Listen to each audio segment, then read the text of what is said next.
And it's clear from your work and your commitment to the community that the correct person was chosen to fulfill this awesome responsibility. All right, please raise your right hand to meet you.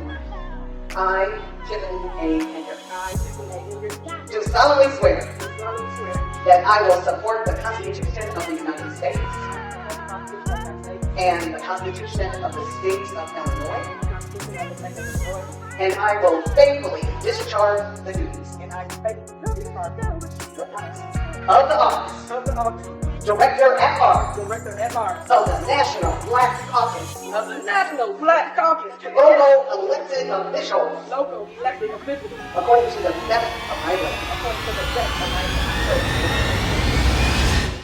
Fox 32 has obtained copies of the 2 federal subpoenas served on Thornton Township on Friday. And there are 2 big takeaways. Tiffany Henyard is clearly a target of the criminal investigation, and that investigation is growing. Deepening crisis in Dolton, a reflection of Illinois' political landscape and new allegations. In Dolton, Illinois, the escalating controversy surrounding Mayor Tiffany Henyard underscores a broader narrative that is all too familiar within the state: political corruption and mismanagement.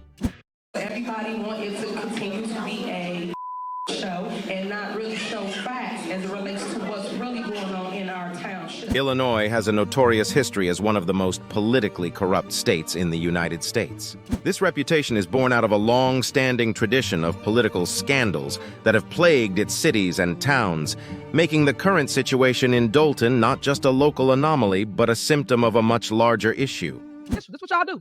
And y'all could have easily, I keep saying what? Call my phone. Call my phone. But nobody in here does it because y'all don't want to amend this. Y'all don't want unity. Y'all don't want to work together. Y'all don't want to do the will of the people. I got a problem with that. And how dare y'all keep telling my team that they aren't made to say anything. All my teams are go-getters. All of them. Nobody have to twist their arm, make them do stuff. We don't do that here. They got a mind of their own. And you guys mad because they telling y'all what it is. No one make them say things. They know how to talk. They know what the problems are. How you know why one of these people called the vendor to come in, do a service for the resident? Y'all don't know. But y'all get up here and y'all cut people. Why? Why? Y'all don't ask no questions and you just cut. That's targeting. Y'all are targeting people. That's discrimination. Y'all are violating the Open Meeting Act 1, 2, and 3, and 4. Y'all not supposed to do that. But y'all, how y'all in secret square meetings and y'all exclude myself, Trustee Stan Brown, and Trustee Andrew Holmes. We don't know what y'all plan is until y'all come here. Y'all come here and y'all put on the show. But because it's folk, that's what it go. That's the problem. I got a problem with them. Really don't treat the people. I don't got time for it today. So all I'm saying to y'all is we got to do better. We have to do better. Everybody ain't got to talk because everybody talking. Everybody ain't got to say a comment because everybody talking. We sit here and I said, come on, y'all. Let's just go through the corporate bills. Let's just get through it. But everybody got to grandstand on their point. And then when I say something, now everybody got to say something back. When I give everybody the flow, say whatever y'all want to say. Y'all got the flow. You don't got to respond after me. Y'all forget I am the leader. They want to hear from the mayor. If y'all ain't learned that yet. The mayor, not the trustees that don't do nothing, that only run their mouth. Y'all don't do no work, no work. That's my issue up here. So everybody that made a statement that said all they do is work, that's all they do is work. Anybody that know me, I am a workaholic. Historical context of corruption in Illinois.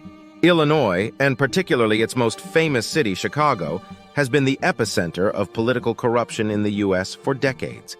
The state has seen a series of high-profile politicians, including governors and city leaders, convicted on charges ranging from bribery and kickbacks to embezzlement and fraud.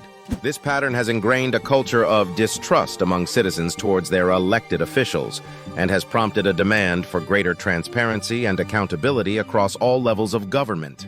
The pervasive corruption has had tangible impacts on the state's governance and financial health. It has deterred businesses from investing and has often led to inefficient use of public resources, exacerbating budget crises similar to those now seen in Thornton Township and Dolton. Overall, it tells me that the investigation is expanding. It's not just focusing on the city of Dolton. Former FBI agent Ross Rice says the subpoenas revealed the burgeoning scope of the federal criminal investigation into Thornton Township Supervisor and Dolton Mayor Tiffany Henyard. One subpoena focuses entirely on Henyard, including 2 businesses she owns, a restaurant and a property management company, as well as Henyard's political fund and the charity bearing her name. It asks for all records, including personnel files, wage and tax statements, time and attendance, records of work performed, contracts, and checks written to cash. The fallout from such corruption has burdened taxpayers with higher costs and fewer services, undermining public trust and civic engagement. Dolton's crisis within the broader Illinois framework. Mayor Tiffany Henyard's situation in Dolton is reflective of the broader issues that haunt Illinois politics. The allegations of financial mismanagement, the legal entanglements, and the involvement of federal authorities are reminiscent of the political scandals that have historically surfaced in other parts of the state. The controversy, especially Henyard's unusual and public comparison of herself to a fictional criminal kingpin, adds a layer of audacity that highlights the audacious nature of political missteps in Illinois. The FBI's repeated interventions in Dolton signify the seriousness with which federal authorities are now addressing corruption in Illinois. I hope that the township finds a way to be able to recoup the damage that has been done. But I hope that the people that did the damage, there's repercussions for making bad decisions. Through a spokesperson, Henyard declined to comment about the subpoenas. The township has until May 20th to turn over all those records to a federal grand jury that's been impaneled to investigate. These actions may serve as a deterrent to misconduct, but they also spotlight the ongoing struggles within the state to clean up its political act. New allegations against community activist Andrew Holmes. Adding another layer to Dolton's complex political landscape is a new lawsuit involving well-known community activist and Dolton trustee Andrew Holmes. Holmes, recognized for his years of service aiding crime victims and police, is now accused of a grave crime himself, sexual assault.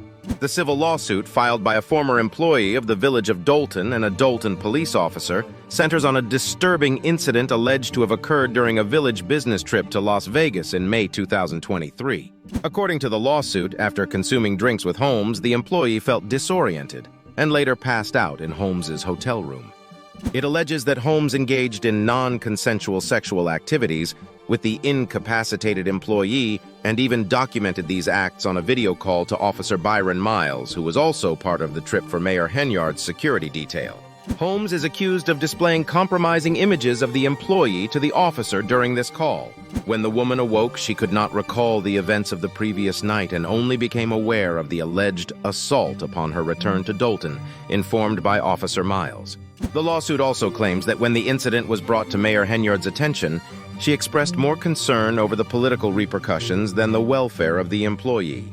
Allegedly, Henyard warned that the exposure of the incident could ruin her politically and lead to the loss of all her work. Following these events, the lawsuit contends that the employee was unjustly terminated while Officer Miles faced workplace retaliation. Impact on civic engagement and reform. The situation in Dolton, intensified by these new allegations, might serve as a catalyst for broader political reforms within Illinois. As residents become more vocal and organized in demanding accountability, there could be a shift towards more ethical governance. Civic engagement spurred by outrage and a demand for change often leads to significant political reform. The grassroots movements demanding transparency and the resignation of corrupt officials in Dolton could inspire similar actions in other parts of the state. The crisis also offers an opportunity to reflect on the mechanisms of oversight necessary to prevent such situations from arising in the first place. Strengthening the checks and balances within local governments, enhancing the powers of state watchdogs, and fostering a more engaged and informed electorate could help mitigate the effects of corruption. Looking ahead, the future of governance in Dolton and Illinois. As Dolton navigates its current political storm, the outcomes could set precedents for other communities within Illinois grappling with similar issues. The unfolding situation in Dolton is more than just a local scandal. It is a reflection of the endemic problems that have long plagued Illinois. How this crisis is handled could provide a roadmap for recovery and reform across the state, offering hope that Illinois can eventually shed its reputation for political corruption and move towards a more transparent and accountable system of governance. In conclusion, while the immediate focus remains on resolving the crises in Dolton, the lessons learned and the actions taken here could have far-reaching implications for the broader fight against corruption in Illinois, heralding a new era of reform and restoration of public trust in government.